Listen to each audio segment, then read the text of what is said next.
Prince William particularly on the front pages of a lot of newspapers in that little video he made saying, sorry, I can't be with you to the Lionesses. But was that good enough? Well, we're looking through the papers now with the editor of Spike, Tom Slater, and author and broadcaster Nicky Hodgson. Lovely to see you again. Morning. Thank you for coming in. Tom, let's kick off with The Sun. I love this. Yeah, no, you're just going to have to explain this one. Yes, I picked this especially for Martin, because I know he loves... Brilliant. It ticks every box, Tom. So this is a pub in Northampton called The Spinney, which has decided to introduce its own beach towel system. So I know that GBNEWS Breakfast Show has covered extensively the battles in Spain, where there's been all these kinds of issues where particularly Brits abroad doing the classic getting down there before breakfast, putting the towel out in the sun lounger. We've heard before about Martin's particular exploits, which I don't want to preempt. So how does this relate to a pub? So essentially, apparently, their beer garden gets very busy, and as a bit of a promotional gimmick, it seems like they introduced their own beach towel system. So if you want to get there a bit early, presumably, lay your towel out. You can lay claim to one of the picnic tables or to one of the seats outside. So they're encouraging this appalling behaviour. Well, this is what I didn't really understand, because it seems like, if anything, the resorts often have to crack down on this behaviour because it becomes a bit of a problem for the other guests and so on, creates tensions. They seem to be encouraging it. I mean, it's got them a story in The Sun, which is good, free advertising, but nevertheless, it's an interesting one. I'm sure Martin will be on his way up to Northampton. Well, I think this combines two of my favourite pastimes. Drinking and getting really territorial about beach towels. I would go for a classic Union flag towel. Yep. Yeah. And I would, I think, welcome the idea, although it could get a bit frisky. It could get a bit frisky when you've had a few of the old cervezas. Could get a bit territorial. Well, I was wondering if it was actually bar towels they gave you as well. Oh, the little that's a nice rectangular What, stinking of beer? Yes. That would put people off sitting on your seat. Yeah. Tell us another story in The Sun that you've got, Nicky, about this Amazon driver. Oh, this is really good. I think Martin will like this one as well, actually. Yeah, I think you'll like it too, Anne, actually. So apparently, an Amazon driver who was making a trip to St Agnes in Cornwall, very beautiful, also very tiny, narrow streets, claimed that he ended up stuck quite literally between two cottages, unable to get his very big lorry round the corner because he'd followed the sat-nav's instructions, which had assured him that he could drive through that gap. Now, I don't know.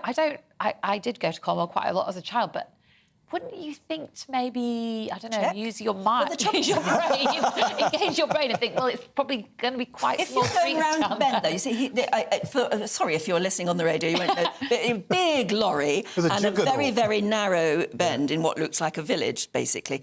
And I don't know, you could start going round that bend without knowing what's at the other, that it's a very tight bend indeed. Yes. Basically, he got stuck. But apparently it took a couple of hours to get the lorry out of that. But I can empathise with that. I've been to, like, Mousehole, and I was struggling to get my car through that. And the problem is, once you've committed, it's even harder to reverse. Exactly. Yeah. You try and then it's a pride issue, I mean... Well, there's actually a huge pride. It's a male driver pride. I've started, so I'll finish. If I have to do a U-turn, it insults my machismo. There's a lot of that. But there have been a lot of stories before. Do you remember about people following sat-navs and, like, driving through fields and off cliffs? Off the edges of cliffs, exactly. Surely there has to be a bit of common sense kicks in. When you see nothing but blue sky approaching you, maybe you'd stop. Oh, no. But, it says it on the sat-nav. It must be true. I think common sense and blokes, getting directions right, go out the window. So actually, I'd have been with them. I'd have been stuck too. I would, yeah. Tom, tell us about a trigger warning to a famous book. So there's been a slew of these stories recently, and this is E.M. Forster's A Passage to India, which is in a new edition published in the US. It's often in the US that you see this happening. A trigger warning has been attached to it, warning about the fact that it reflects the attitudes of its time, warning about cultural representations in the book, warning about some of the language used. It is a very delicate book from that point of view. So, there are sensitivities and there is language in it that you would never use today. But that's what E.M. Forster was writing about. Yeah. Well, that's one of the interesting things about this, because of the fact that, as you say, it includes this kind of language because there's many prejudiced characters in it, talking about India under British imperial rule and so on. But it's a very anti-imperialist book. Yes, it and is. the thing about these sensitivity warnings, these trigger warnings, is that they're not just wrapping in cotton wool a kind of work that might be kind of explicitly horrendous. We keep publishing it as a historical document. We don't necessarily endorse the views of it.